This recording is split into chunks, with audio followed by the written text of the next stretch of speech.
Nearly 1/3 of the world's crops rely on them. Considered one of nature's most wondrous creatures, the honeybee plays a critical role in American agriculture. But over the last 3 years, more than 1 in 3 bee colonies has died nationwide.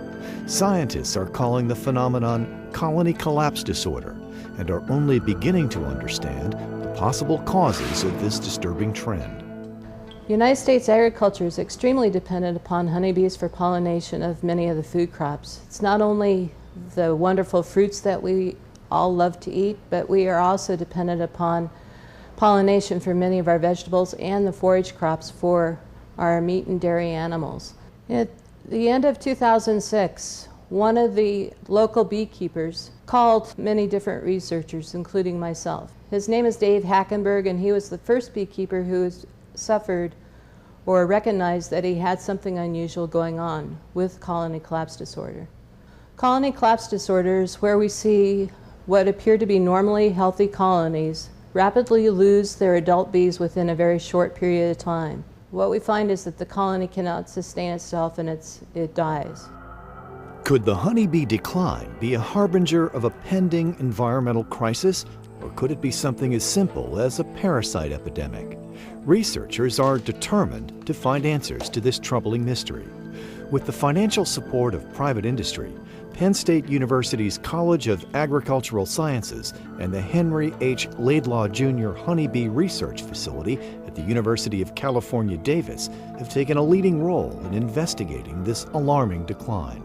When we started the investigation on CCD, we had 3 primary areas of interest. We wanted to know if a pathogen was involved. Second, it could be pesticides, either that beekeepers are applying to the hive or pesticides that the bees are bringing in from the farmers' fields. Or third, maybe it's an environmental stress. Maybe the bees are poorly nourished. And when we investigated this, what we've come to realize is that it's probably the flu that's killing the bees. So they catch a virus, and this virus wipes through the population. Our eureka moment happened when we realized that there were a whole bunch of different things contributing to this problem. And so it's going to take a whole bunch of different people working on it, trying to figure out what different threats are faced by honeybees. And that's not only going to involve scientists, it's going to involve the general public, it's going to involve corporations and government working together, dedicated to making sure we have a pollinator force in this country to produce the fruits and vegetables we do. With nearly 1/3 of America's food supply reliant upon the honeybee, agricultural experts agree that it is vital that scientists pinpoint the cause and find a solution to the current crisis. So the general public, I think, can do 3 things to help the honeybee population, specifically beekeepers. They can become a beekeeper themselves. If that's not for you, and it's not for everybody, I think you can buy local honey, and that's really important because you're supporting local beekeepers. It's the most ethical sweetener because it takes the least amount of carbon to get that sugar to your table. And third, plant a pollinator garden. I think that's a really practical thing people can do, and it can bring you a lot of joy.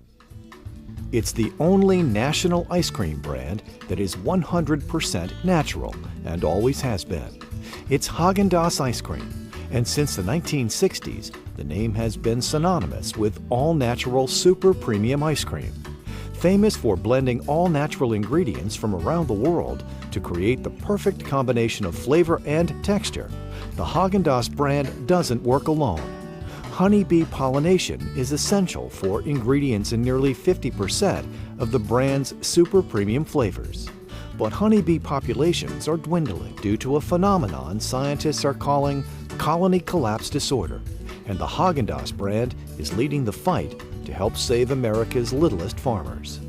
The Haagen Daz funding to Penn State has helped us do many different things, not only purchasing equipment, but we've also initiated programs for developing a master gardener, programs for developing pollinator gardens. We've also developed a program called Citizen Bee Surveys, and this is where normal people, just everyday people, can go out and look at the bees that are visiting their flowers, not only honeybees, but all the other myriad of pollinators that are out there. This garden was planted to encourage native pollinators. It is important for homeowners to think pollinator friendly. The main things that they can do is make sure they have blooming plants from spring to fall. Eating ice cream can taste even sweeter thanks to the Haagen Daz Loves Honeybees campaign. Just look for the special HD Loves HB label on all honeybee-dependent Haagen Daz flavors, and you too can join the fight to save America's honeybees. A portion of the proceeds from the sale of all bee-dependent flavors, including the all-new vanilla honeybee flavor, will be used to support vital research. For more information, visit the brand's special website at helpthehoneybees.com.